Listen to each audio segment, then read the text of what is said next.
everyone. So today I thought I'd mention about raising your children with animals and the benefits that can give them. My daughter, as you would no doubt be aware if you'd watched the other videos, has been raised with both a cat, who has introduced herself on these videos, and also a dog. And I like to consider myself to be a responsible owner. My cat and my dog have both been fixed, and they're both indoor and outdoor animals. So my daughter has learned already about how to be super gentle with animals, and later on when she gets a bit older she gets to be responsible, maybe with the feeding, with the walking of the dog, and maybe even the kitty litter.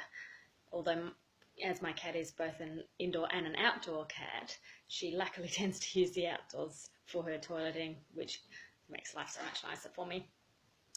However, being an outdoor cat, she also has to wear a couple of bells, because I do believe and I'm aware that cats like to catch things. Luckily for me, so far she's only played with lizards for the most part, and any that she brings into me, I merely take off her and take away and relocate outside. She's also gifted me a couple of little baby snakes, so thanks a lot. One she decapitated and left in the kitchen for me, so thanks. But one we did manage to take off her and relocate, and when I saw her playing with another snake outside, I gave her a squirt of water, because that's a great teaching aid for kittens and dogs, and tell her off and get her away, distract her from these animals.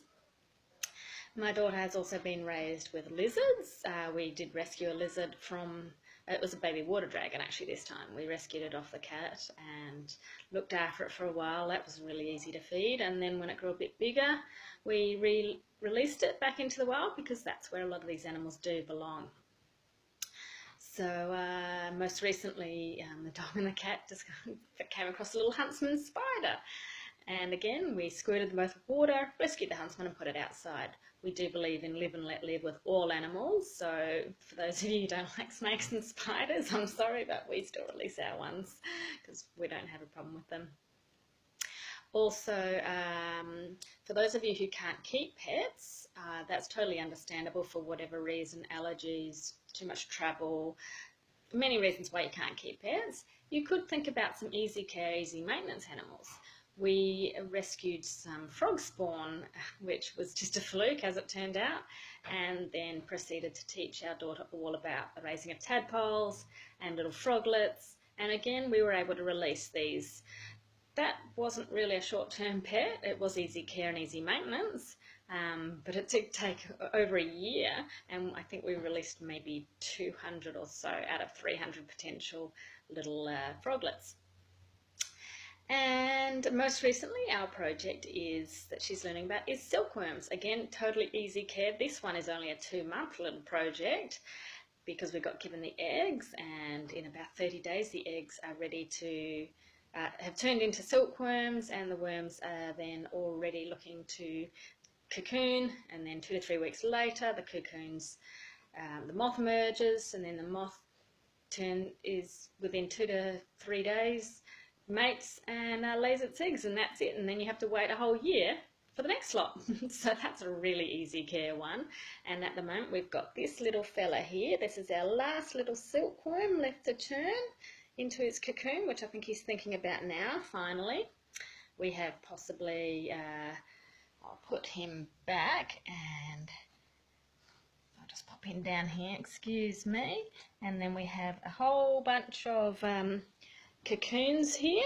So that's a couple of the cocoons that they then turn into, which is kind of cool.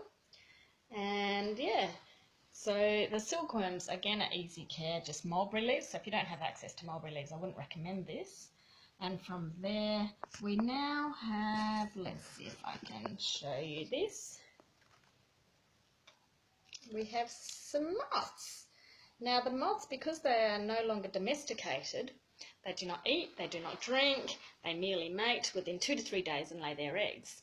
They also cannot fly, so there's no need to worry about carpet or clothing or anything like that. You just need a shoebox. They only survive a few days and then they pass on. So again, they're really cool to teach Alicia about, and they're all perfectly handable, as in you can pick up the worms and handle them, you can pick up the cocoons, you can pick up the moss, although that's the one where I get a bit, ugh, and I don't really touch the moss, but you can, and they're all super soft. So that's really cool. And I think the next project we're going to look at is bees, native stingless bees.